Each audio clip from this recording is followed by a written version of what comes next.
Yeah, I mean, we can just do it. It doesn't matter. What's the point in holding secrets inside a box, you know? No, it's not. It's going to be the same show. Here's what I'm excited about. I feel like over this amount of time, there's still some more refinement to do, but I think we've refined the way we do the things that we do. We know what we're good at. We know what we like to talk about.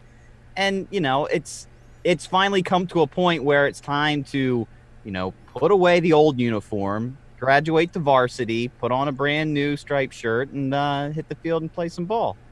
Yeah. That actually reminds me, when I was young, my mother would remind me and my brother that, especially for baseball, she said, I washed and laid out your outfit.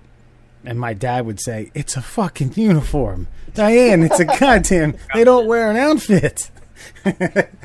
And a name means something, too. And right. So, you know, exactly. And I think that's the whole point of this entire saga moving forward. And there's also a better way to monetize and create ourselves, hopefully, a future in doing something like this. And, you know, you just got to figure out what works. That's right. It's a fairly truthful new moniker, I think. New moniker? New moniker? Yeah. New or is that one? Is new moniker one word? No, it's two words. New moniker. New moniker. Sorry, I'm just trying to cross my T's and dot my I's here. Trying to enunciate, man. Cross my I's and dot my T's. New York, unique New York. Yeah. Okay. The whole Will Ferrell bit. Well, let me ask you a question, Wes. Are you nervous about unrolling what you're going to do here? Because I do have to say, I'm grateful and glad to be a part of what we're doing here. I know I got brought in as the extra wheel about a year ago now. And, you know, as somebody who was formerly in the broadcast world, this is something that I missed. Right. And it started to become just kind of like a, you know, once a month hobby, you know, like, yeah, maybe I'll just help him out. I'll throw my voice into the game. And then you dragged me into this, thankfully. Yeah. And it's now become a hobby, and then now I'm starting to see it as a little bit more of a vision than a hobby, and so I'm grateful to be a part of the journey. And I don't think you should be beating around the bush. No, I think you should be proud of the new adventure. I think okay.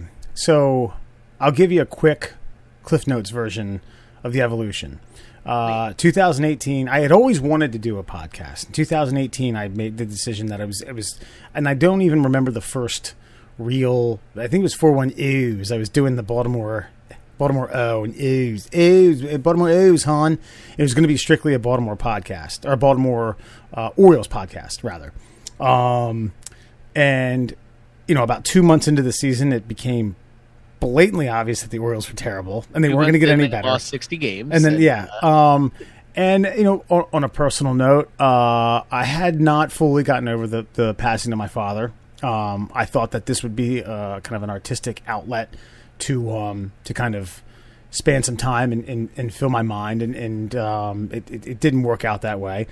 And then I found myself at a Wu-Tang Clan concert down in Washington, D.C., celebrating their 25th anniversary of 36 Chambers, and it was Winslow. It was Winslow, who's been on the show before, who said, you know, you guys are funny as shit. You should, you know, you have a lot of funny stories. You should broaden this.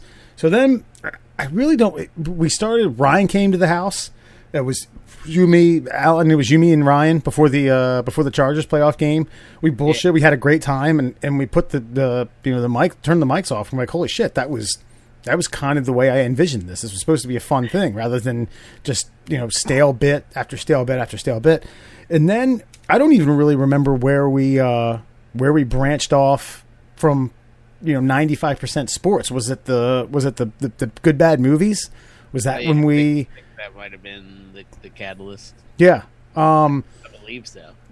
So no, it's the evolution has been fun, and I think we kind of started to realize about 2 to 3 months ago that this was the route to take. This was a rebranding and we're not going to forget about the past, but we're going to look to the future for what we're doing well.